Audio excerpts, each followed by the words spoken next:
ఓం శ్రీ గణేశాయ నమః. శ్రీమాత్రే నమః. శివాయ గురవే నమః. శ్రీకృష్ణ పరబ్రహ్మణే నమః. శ్రీరామాయ నమః. శ్రీ గురుభ్యో నమః. నారాయణం నమస్కృత్య నరం చైవ నరోత్తమం దేవీం సరస్వతీం వ్యాసం తతో జయముదీరయేత్. ఆదిత్యాయ చ సోమాయ మంగళాయ బుధాయ చ గురు శుక్ర శనేభ్యశ్చ రాహవే కేతవే నమః. మోహనవాణి వీక్షకులందరికీ ముందుగా నా యొక్క నమస్సుమాంజలి. నవగ్రహ పురాణంలో ఉన్నటువంటి చంద్రగ్రహం యొక్క చరిత్రను మనం గత 5 రోజులుగా చెప్పుకుంటున్నాం. నిన్న రోహిణి మీద మాత్రమే ప్రేమ చూపిస్తూ తక్కిన 26 మంది మీద చంద్రుడు నిర్లక్ష్యం చూపించడం వల్ల వాళ్ళందరూ ఎంత బాధపడుతున్నారో చెప్పుకున్నాం. ఆ బాధ కోపంగా మారింది. అశ్విని మొట్టమొదటి అమ్మాయి, పెద్ద కూతురు, చంద్రుడికి పెద్ద భార్య. ఆమె కళ్ళల్లో ఇప్పుడు దాకా నీళ్లు తిరిగినాయి దుఃఖంతో. ఇప్పుడు కోపంతో నిప్పులు కక్కుతున్నాయి. మూర్తిభవించిన ఆగ్రహంలాగా ఉంది అశ్విని. అక్కయ్యను చూసి మిగిలిన చెల్లెళ్ళు ఆందోళన పడ్డారు. క్రితం రాత్రి జరిగినటువంటి ఘోరమైన అవమానం అశ్విని యొక్క హృదయాన్ని కాల్చిపడేస్తున్నది. చంద్రుడి మీద కోపం, రోహిణి మీద ఆగ్రహం కూడా తోడయింది. కృత్తికాదేవి వచ్చింది, అగ్ని నక్షత్రం కృత్తిక. అక్క, ఈ అన్యాయాన్ని క్షమించను, సహించను, నువ్వేదో ఒకటి చెయ్యాలి అని అనగానే అశ్విని ఒక్కసారి తటాలను పైకి లేచింది. ఆవేశంగా చంద్రుడి యొక్క పడక గది వైపు వెళ్ళింది. చెల్లెళ్ళందరూ ఆమెను అనుసరించి వెళ్ళారు. తలుపులు మూసి ఉన్నాయి. వెళ్ళింది. అశ్విని యొక్క కంఠం పెద్దగా మోగింది. రోహిణి బిగ్గరగా పిలుస్తూ ఉంది. వెంటనే చంద్రుడి యొక్క పడక గది తలుపులు పళ్ళును తెరుచుకున్నాయి.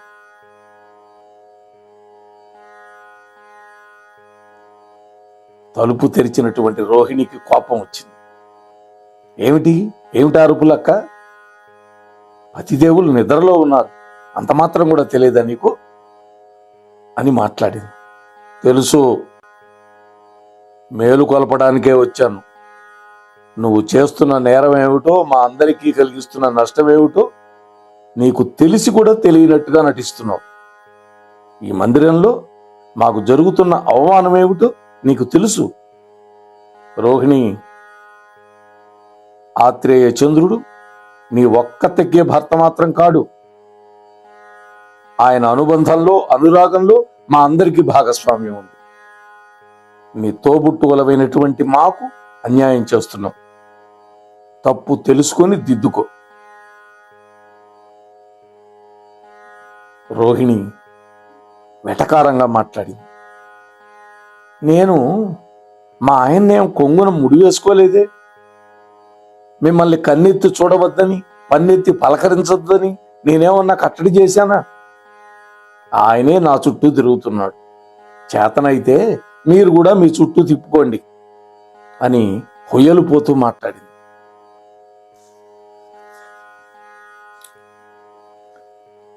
రోహిణి అన్నది, అక్క అశ్విని, నీకు నిజం తెలుసా? ఆనాడు ఆయనను మీకు దూరంగా నాకు దగ్గరగా ఉండిపోమని నేనేమన్నా అడిగానా? నేడు నాకు దూరంగా మీకు దగ్గరగా వెళ్ళమని నేను ఎట్లా అనగలుగుతాను? ఇప్పుడు ఇది నా భాగ్యం, మీ దౌర్భాగ్యం. దానికి నేనేం చేయగలుగుతాను? రోహిణి, నువ్వు వేశ్యలాగా మాట్లాడుతున్నావు. చిట్ట చివరిసారిగా హెచ్చరిస్తున్నాను. భార్యలుగా మాకు కూడా అధికారం ఉన్నది. ఆ అధికారాన్ని నువ్వు అపహరించావు అనగానే ఆమె గుడ్లూరి చూసి రోహిణి భళ్ళున తలుపులు వేసేసింది. దబాలున అశ్వినికి ఆగ్రహం కట్టలు దంచుకుంది.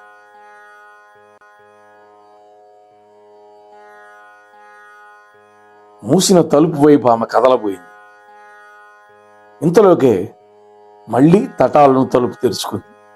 చంద్రుడి యొక్క పడగ్గది తలుపు. ద్వారానికి అవతల వైపు చంద్రుడు కనపడ్డాడు. అతని కళ్ళల్లో కూడా కోపం కనిపిస్తుంది.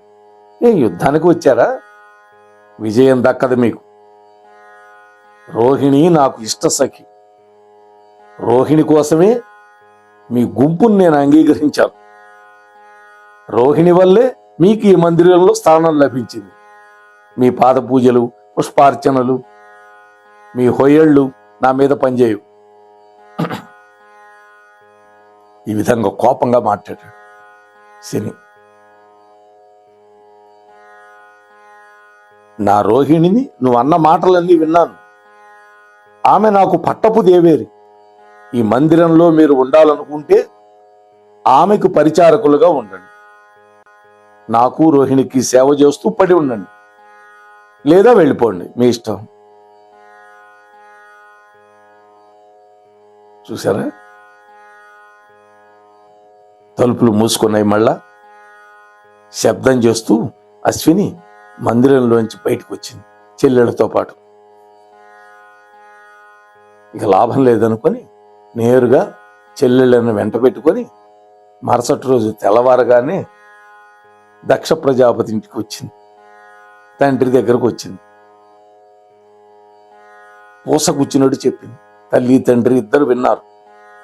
వాళ్ళు నిర్ఘాంతపోయారు. 26 మంది కూతుళ్ళు ఆ విధంగా ఏడుస్తూ వాళ్ళ బాధ అంతా వెళ్ళబోసుకునేసరికి వాళ్ళిద్దరు హృదయాలు కకావికలమైపోయింది. ఏ తల్లిదండ్రిని అంతే. ఆ దుఃఖంలో నుంచి దక్ష ప్రజాపతి యొక్క ముఖం జేవురించింది. ఎర్రగా దవడలు అదురుతూ ఉన్నాయి. అల్లుడు సరే మీ అందరికీ కొత్త, కానీ మీ చెల్లెలు రోహిణి ఎందుకు అలా ప్రవర్తించింది? చిన్ననాటి నుండి మీతో తనకు ఉన్నటువంటి స్నేహం అంతా ఏమైపోయింది అన్నది ప్రసూతి. ఒకే చోట పెరిగారు పిల్లలు, అనురాగంతో పెరిగారు, ఆప్యాయంగా పెరిగారు. అటువంటప్పుడు ఇలా ఎందుకు ప్రవర్తించింది అనేది ఆమె కూడా అర్థం కాని విషయంగా అడిగింది. వాళ్ళిద్దరికీ సపర్యలు చేయటానికి పరిచారికలుగా మిమ్మల్ని ఇచ్చి పెళ్లి చేయలేదు మేము. ఆ మందిరంలో నుంచి మీరు గనక నిషేధింపబడితే ఆ స్వార్థ దంపతుల సేవ మీకెందుకు? ఇక్కడే తల్లిదండ్రుల యొక్క పాదాలు సేవించుకుంటూ ఉంటాం మేము, ఉండాలి మీరు అని ఇక్కడ వాళ్ళ తల్లిదండ్రుల యొక్క మనస్సులో ఏమున్నదో అదే భావాన్ని అశ్విని వ్యక్తం చేసింది. ఇక్కడ వాస్తవానికి ఏ తల్లి తండ్రి కూడా భర్తను విడిచిపెట్టి రమ్మన్నారు, కానీ తమ పిల్లలు బాధపడుతుంటే చూడలేరు. ముందు తాత్కాలికంగా రమ్మంటారు, తర్వాత సరి చేద్దాంలే అని అనుకుంటారు. చూసారా? వెంటనే ప్రసూతి, నాథ అమ్మాయిల పరిస్థితి చూశారుగా, దీనికి ఏదో ఒక పరిష్కారం మీరే ఆలోచించండి అన్న. ఆయన అన్నాడు, నా కన్న బిడ్డలకు జరిగిన అవమానం నన్ను తెగించేస్తోంది, కానీ ఆవేశం అనేది సమస్యను ఇంకా జటిలతరం చేస్తుంది తప్ప పరిష్కారం చేయదు. అందువల్ల మనం సంయమనంతో మన బిడ్డల యొక్క కాపురాన్ని చక్కదిద్దాలి అన్న. కోపంలో కూడా ఈ విధంగా ఆలోచించాలి అని చెప్తున్నాడు దక్షుడు. దక్ష ప్రజాపతి ఆగ్రహాన్ని నిగ్రహించుకున్నాడు. పిల్లలు నిరాదరణతో, అవమానంతో అలసిపోయి ఉన్నారు. ఇప్పటికే కొన్ని రోజులు ఇక్కడే విశ్రాంతిగా ఉంటారు. ఆ తర్వాత నేనే స్వయంగా వెళ్ళి ఆ రోహిణిని, చంద్రుణ్ణి మందలించి హితవు చెప్పి వస్తాను అన్నాడు భర్త. ఒక రోజున నారదుల వారు చంద్రుడి యొక్క మందిరానికి వచ్చాడు. తెలియనట్టు అడిగాడు ఆయన కూడా, అమ్మ రోహిణి, మీ అక్క చెల్లెళ్ళు కనపట్టలేదు, ఎక్కడున్నారు అని అడిగాడు. వాళ్ళు స్వామి మా పుట్టింటికి వెళ్ళారు అన్నారు రోహిణి. నిన్ను ఒక్కదాన్నే వదిలిపెట్టి అందరూ వెళ్ళిపోయారా నారదుడు అన్నాడు. వాళ్ళు వెళ్ళిన కారణం ఏమిటమ్మా? అలిగి వెళ్ళారా, లేదా కోపంతో వెళ్ళారా, లేదా అవమానంతో వెళ్ళారా చెప్పు అన్నాడు. అడగకూడని ప్రశ్నలు అడుగుతున్నటువంటి నారదుల వారిని కాస్త ఇబ్బందికరంగా చూసింది రోహిణి. నమస్కారాలు మహర్షి. అప్పుడే అక్కడికి వచ్చిన చంద్రుడు అభివాదం చేస్తూ అన్నాడు, అలకలు, ఆగ్రహాలు, అందగత్తెలు అన్ని వేళలా ధరించే అలంకారాలే కదా మహర్షి. కానీ దక్షపుత్రికలు తమ తల్లిదండ్రులను చూడటానికి వెళ్ళారు అన్నాడు చంద్రుడు. 27 మంది అందగత్తెల అలకలు, ఆగ్రహాలు అనుభవిస్తూ ఆనందం అనుభవించే అదృష్టం నీదేలే నారా. చంద్ర వస్తాను అని బృహస్పతి యొక్క ఆశ్రమానికి వెళుతూ దారిలోనే కదా అని నీ మందిరానికి వచ్చానన్నా. అందులో నీ వివాహానికి సూత్రధారిని, పాత్రధారిని నేనే కదా. అందువల్ల మీ సుఖాలు, సంతోషాలు చూడవలసిన వాడిని కూడా నేనే కదా అంటూ ద్వారం వైపు వెళుతూ ఉన్నాడు. ఆయన మెడలోంచి విరలాడుతుంది మహతి అనేటువంటి వీణ.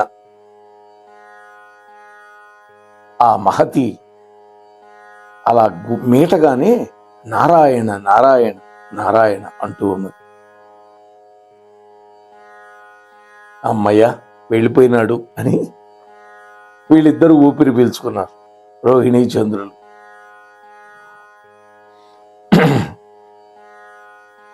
ఒక రోజున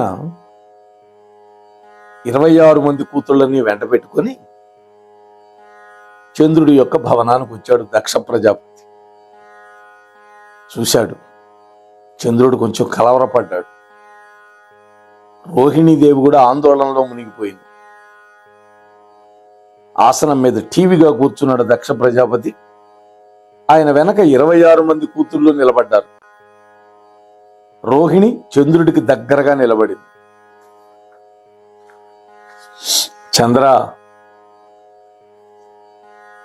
నేను 10 మంది కూతుళ్ళని ధర్ముడికి కన్యాదానం చేశాను. 13 కన్యలని కశ్యప ప్రజాపతికి భార్యలుగా ఇచ్చాను. నీ వంశాన్ని గౌరవించి, నీ చక్కదనాన్ని అభిమానించి, చక్కటి చుక్కలైనటువంటి 27 మంది కూతుళ్ళని నీకు భార్యలుగా బహుకరించాను. కానీ నీవు ధర్మం తప్పి చరించావు.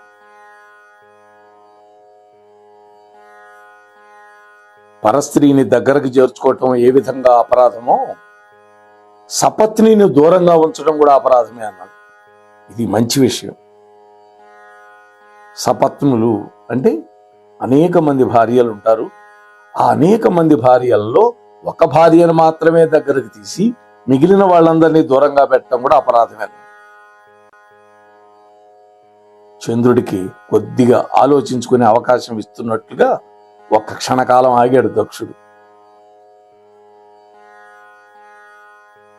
ఓ చంద్ర, వివాహానికి ముందు గురుపత్ని తారతో నీవు గ్రంథం నడిపావు, పాపం చేశావు. నీ భార్యలుగా పొందింది నీకే తమను అంకితం చేసుకోవాలని మా కూతుళ్ళు అశ్విని, ఆమె చెల్లెళ్ళు. అయితే నీవు రోహిణిని మాత్రమే ఆదరించి అశ్వినిని, ఆమె చెల్లెళ్ళని పరిచారకులుగా చేస్తూ నీ దగ్గర కూడా రాకుండా దూరంగా పెట్టావు.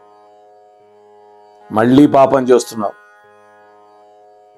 మామగారినైనటువంటి నేను నీకు పితృపంచకంలో ఒకటి. ప్రతి వ్యక్తికి 5 తండ్రులు ఉంటారు అని శాస్త్రం చెప్పిందని. కన్న తండ్రి, జ్యేష్ఠ భ్రాత,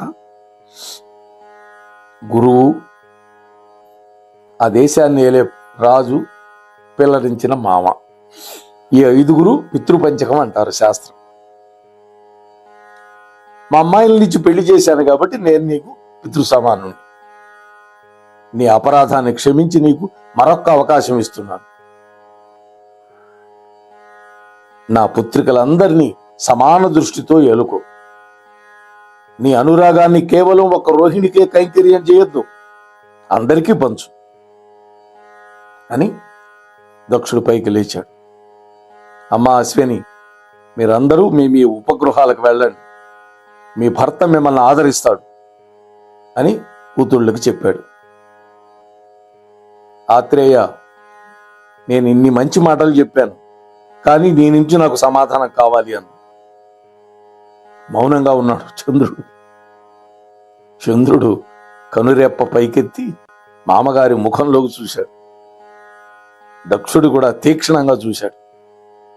నీ అపరాధాన్ని క్షమిస్తున్నాను, ఈ తప్పు మళ్ళీ జరగకుండా చూసుకో. మరొక్కసారి అపరాధం చేసిన అల్లుడికి ఈ దక్షుడు అరణంగా ఇచ్చేది దారుణమైన శాపమే సుమా, అర్థమైంది కదా అని హెచ్చరించాడు. అర్థమైనట్టుగా చంద్రుడు మౌనంగా తల ఊపాడు. దక్షుడి చూపులు ఈసారి తలకాయ ఉంచుకొని నిలబడ్డటువంటి కూతురు రోహిణి మీద పడ్డాయి. రోహిణి, ఒకసారి నీ మందిరానికి పద అన్నాడు. తలుపులు మూశాడు. మందిరంలోకి వెళ్ళి రోహిణి వైపు తిరిగి, రోహిణి, నీలో ఇంత స్వార్థం దాగి ఉందని మీ అమ్మ గాని నేను గాని ఊహించలేకపోయాను. ఆశల పల్లకిలతో ఊరేగుతూ భర్త మందిరంలో ప్రవేశించినటువంటి 26 అక్క చెల్లెళ్ళ సౌభాగ్యాన్ని కొల్లగొడతావా? భావావేశంతో భర్త చేసే తప్పుని దిద్దవలసిన బాధ్యత భార్యది. నీ ధర్మాన్ని విస్మరించేశావు. నువ్వు చంద్రుడికి మొదటి భార్యవు కాదు, పట్టమహిషివి కాదు, 4వ భార్యవు. దుర్మార్గంగా మొదటి స్థానాన్ని ఆక్రమించావు. నా మాట విను. ఆత్మ పరిశీలన చేసుకొని నీ అక్క చెల్లెళ్ళకి క్షమాపణ చెప్పి అందరితో కలిసిమెలిసి జీవించు. అట్లాగే నాన్నగారు అన్నది రోహిణి. నేను వెళ్ళొస్తాను. మీ అక్క చెల్లెళ్ళకి అన్యాయం జరిగితే మళ్ళీ వస్తా అంటూ వెళ్ళిపోయాడు. రోహిణి నీరసంగా మంచం మీద వాలి.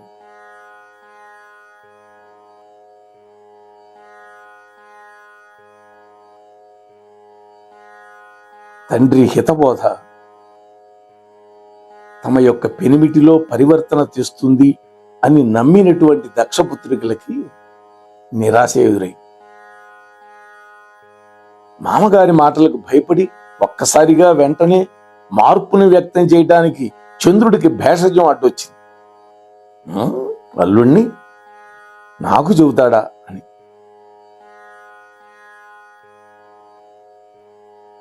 నెమ్మదిగా రోహిణికి దగ్గర అవుతున్నాడు. మళ్ళీ వీళ్ళని నిర్లక్ష్యం చేయటం మొదలుపెట్టాడు. ఇది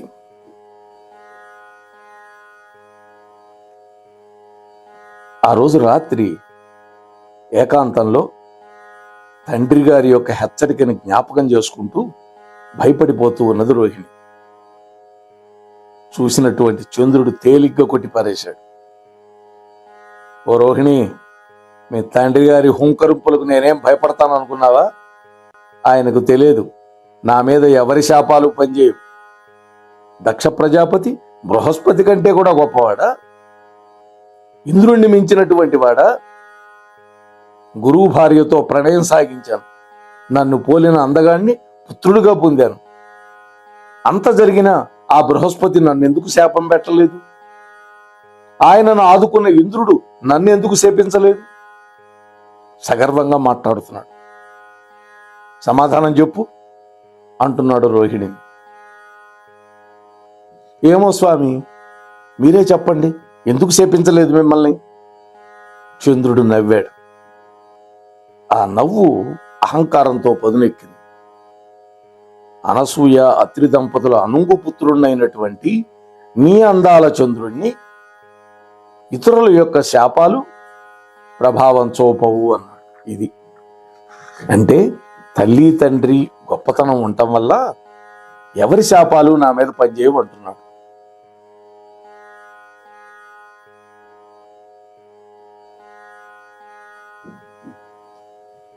మరి మా నాన్నగారికి ఆగ్రహం వస్తే,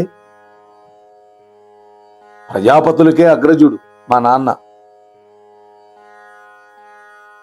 అంటూ ఉంటే, రోహిణి, ఈ చంద్రుడు రోహిణీ ప్రియుడు, రోహిణీ దాసుడు కాదు, రోహిణీ నాథుడు. ఆ దక్షపుత్రికలుగానే పడి ఉంటారు, అంతేగాని చంద్రపత్నులకు కాదు కాలేరు అన్నాడు. స్వామి అన్నాడు. చంద్రుడు పళ్ళు పటపట కొరికాడు. అనుమతి లేకుండా పుట్టింటికి వెళ్ళి నా మీద అభియోగాలు మోపి దక్షుణ్ణి వెంట పెట్టుకొచ్చి నన్ను బెదిరిస్తారా? ఈ చంద్రుణ్ణి ఏం చేయగలుగుతాడు? ఈ చంద్రుడి నిర్ణయం రేపు తెలుస్తుంది వాళ్ళకి. రోహిణి చంద్రుడి దగ్గరగా వచ్చింది. ఆగ్రహం ప్రత్యక్షం అవుతున్న అతని ముఖంలోకి ఆనందంగా చూసింది. నా స్థానం పదిలంగా ఉందనుకుంటున్నాను.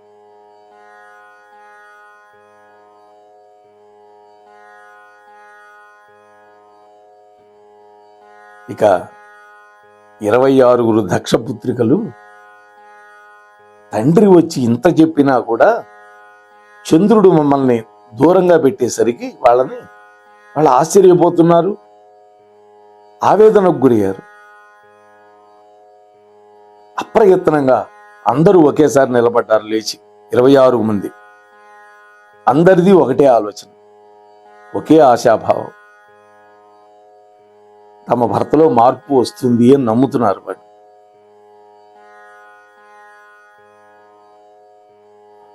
ఇంతలోకి చంద్రుడు వచ్చాడు ఆ మందిరంలోకి. మీకోసమే వచ్చాను, అందరినీ చూస్తూ అన్నాడు.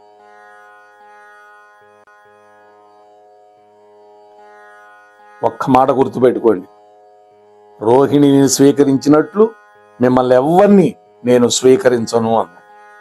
ఉండబద్దలు కొట్టేశాను. ఈసారి ఈ మాట వినేసరికి వాళ్ళ ముఖాల్లో కత్తి వేటుకుని ఎత్తురు చుక్క లేకుండా పోయినట్టయింది. ఎందుకో తెలుసా? నా అనుమతి లేకుండా పుట్టింటికి వెళ్ళారు, నా మీద రోహిణి మీద నేరాలు చెప్పారు, ఉన్నదొకటి లేనిదొకటి కలగలిపి మీ తండ్రిని రెచ్చగొట్టి నా మీదకు యుద్ధానికి తెచ్చారు. ఇది మీ యొక్క అవిధేయత, మీ అహంకారం. మీ తండ్రే కాదు, ఆయన తండ్రి వచ్చి హెచ్చరించినా ఈ చంద్రుడు లెక్క చేయడు అన్నాడు. అంటే బ్రహ్మ వచ్చి చెప్పినా నేను వినను అంటున్నాడు. కోపాలకి శాపాలకి భయపడిపోయి ఈ మందిరంలో పరిచారికలుగా పడి ఉన్న మిమ్మల్ని పడగటింటికి ఆహ్వానిస్తున్నానని భ్రమపడుతున్నారా?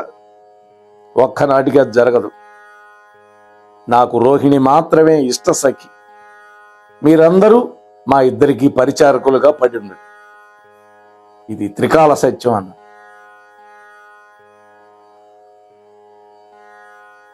వాళ్ళందరి బుగ్గల మీద కన్నీళ్లు చారకల కడుతున్నాయి కారి.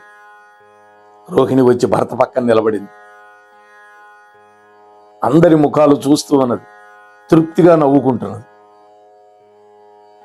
ఆమె కళ్ళు కూడా నవ్వుతున్నాయి.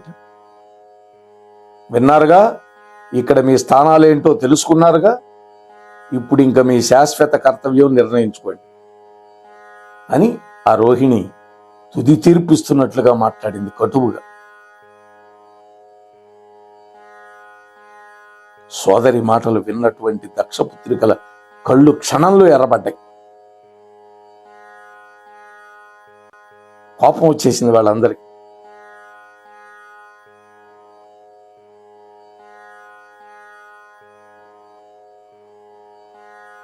ఏమిటి అహంకారం? ఎవరి పని ఏమిటో తెలుసుకోరా అంటున్నది రోహిణి మళ్ళీ గద్దించి. చూసారా,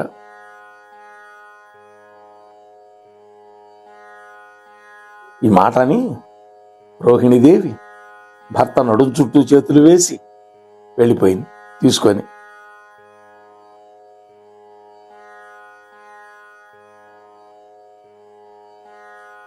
ఈ విధంగా మళ్ళా అవమానింపబడ్డారు దక్షపుత్రికలు 26 మంది.